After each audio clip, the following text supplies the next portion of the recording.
All right. Good morning. Good morning. Good morning. So, fixing to head to the shop today. A few things to cover right quick. I've made a few notes. Hope everybody's doing all right. Turns out what we're seeing now is Dr. Shiva and the Arizona BOS. Um, the Board of Supervisors have become pen pals. Dr. Shiva and Randy Poland discussing chain of custody, uh, preservation of documents, and authenticity of people picking papers. Uh, they are open. It's a good thing because they're open to transparent and lots of questions about the EVP scans and envelopes. So that'll what that means is, uh, stuff is still happening. Stuff is happening. There's people talking. Like I say before, work with these people. Call them and say thank you and offer suggestions and help instead of screaming and hollering that finger pointing because that just all it's going to do is just make things sour.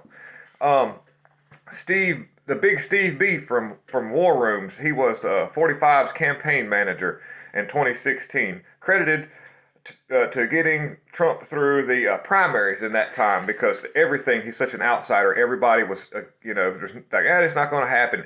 And Steve B, I don't want to name too many names because we're trying to keep everything rolling, from War Rooms, had a really good strategy in place and managed to make things happen. And him and 45 are still a really good. They still really get along a lot, even though he was let go on the campaign. They just went a different route, but they're still friends. They still talk. Everything's good. Uh, the Steve B from War Rooms is to be more prepared to execute plans to work ahead of the deep state for when 45 comes back. We hope. We'll see how it goes. Having strategies in places to lead off the forces of the left. So, in other words, the left has a really good way of being able to be ahead of a narrative. It's almost like if you've got like either a member in the family who is always up to something of no good, but nobody can point their finger on it. And every time you almost catch them in what they're doing, they're able to work ahead of that narrative. And it always has you in questions. And the only way to actually find out what this person's really doing is to actually get ahead of their narrative, which takes a strategic point. Screaming and hollering and throwing your hands in the air only does one thing. It does make noise, but strategy and delivery are the main forces of what takes place to be able to execute a plan. After you've got strategic placement, proper delivery, then a plan can be executed in a uniform fashion. So it has to be organized. We have to be organized at all cost. So, sometimes when people don't agree, you've got to just say, all right, cool, let's get together. Let's go. Get in the car. Um, uh, oh, here you go for all these people that work really hard all the time. The Biden administration says, oh, they've worked so hard for the American people, and we are going to build back better. Well, let's just take a quick look at some of the hours that the Biden himself is putting in. Last week on Monday, he put in 3.5 hours. Tuesday, 3 hours. Wednesday, 4.5 hours. Thursday, 3 hours. And now get this right. Now on Friday, we did 6 hours Friday. We was trying to hurry up and get the last little bit out. He must have had to make some money right quick. Then Saturday, an hour. Sunday, nothing. And that's all speculatory as far as like, did he even work on Saturday? I don't think getting up and having somebody wipe your rear end is an hour's worth of work. Maybe they charge for an hour. I don't know. Let's see. Ohio is looking to be redistricted by rhinos to lock Pelosi in, eliminate Jordan's district in Ohio. So if you're in Ohio, talk to some people up there. And if you're in Ohio, talk to these people. Find out what's really going on. Get your voices heard. Jim Jordan is a good man. He's been standing up for us. He's been a lonely voice out there, just trying his best to get things done. So we got to show him some love. Call him up, find out what's going on, see what we can do to help, because help is what we need to do, not screaming and hollering. Help gets things done. Let's see, another quick thing here.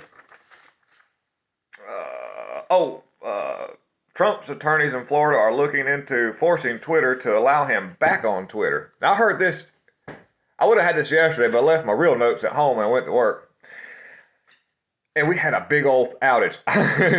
We're not going to get into speculations, but we just know that sometimes we can look around and see what's going on. Uh, Twitter says they're only doing what the White House tells them to do, and that's a big no-no because that right there is government and big business working together. Of course, we know how that rolls out. That's if anybody's got any time, check out a few excerpts or check out the book 1984.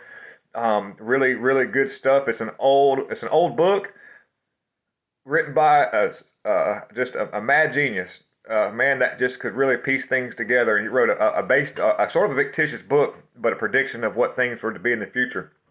And of course, you can't hold every scenario to exactness because of the fact that technology changes. But the scenario plays out very, very parallel. All right. Don Lemon, Don Lemon, Dirty Sanchez, Don Lemon is finally being held in court over the Dirty Sanchez that that he I don't have the person's name wrote down, but you'll find out if you just do a little bit of research. You'll find out who it is, and he's in with those Cuomo-sexuals, so anyhow, they go kind of hand in hand. They're always up to something, all the stuff that happened with the Cuomos.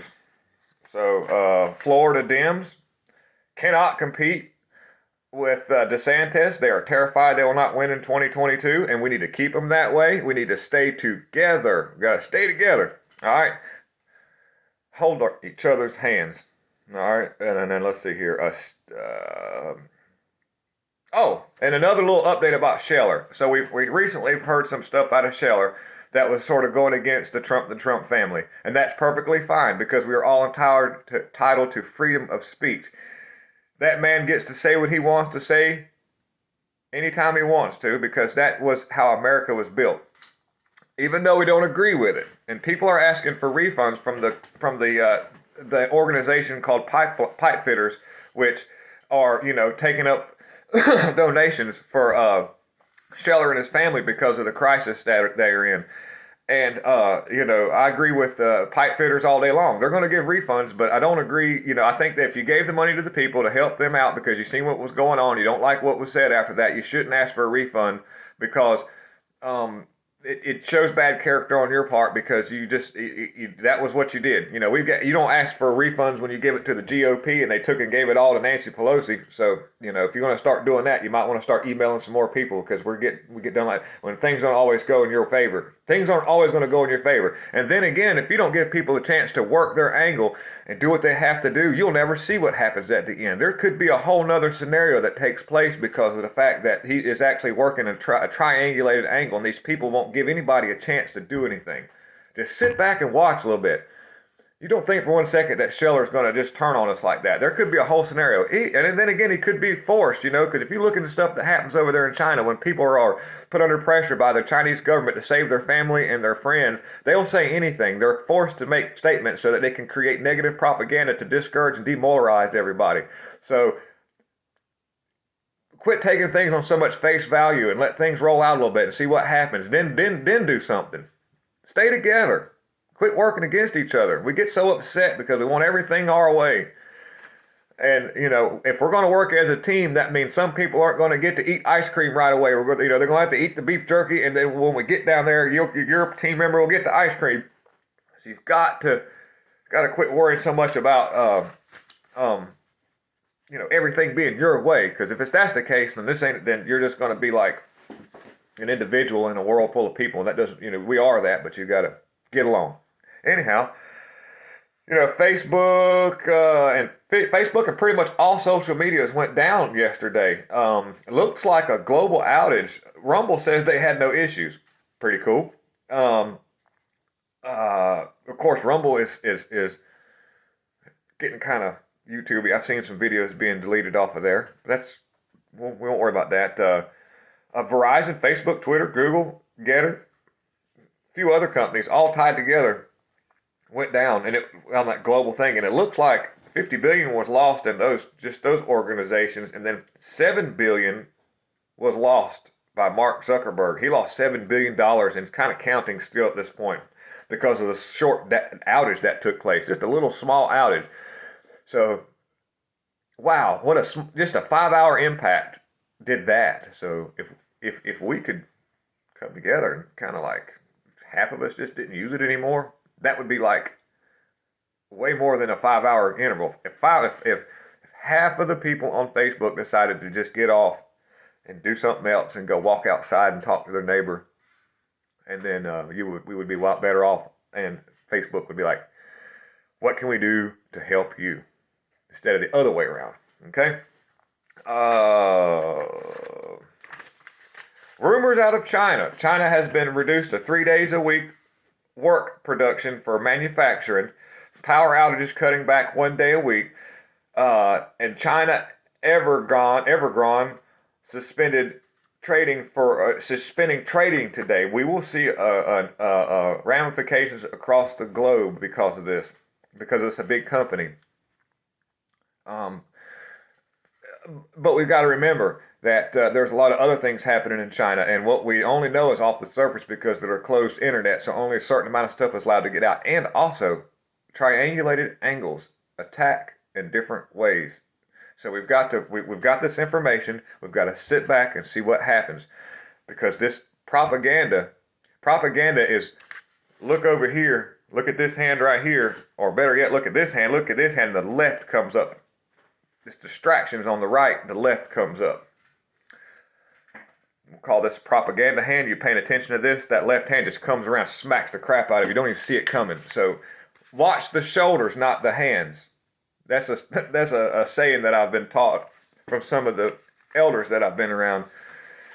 And so anyhow, this video is going for a long time. I've got to finish getting in the old truck and headed to work. I thank everybody and everything and everyone that's been supporting me. This has been an absolute wonderful journey. A lot of great help from Maricopa Mike, Doug TeNapel. Good people, wonderful people. And anybody that's doing any good, when you see them in public helping somebody, you give them praise and make them feel good, because we need to change this negative narrative, because if we can drive this narrative into a positive form, no matter what people say to us, nobody can take you down. And I quote, God is in control. Thank you very, very much. Have a good one. Bye.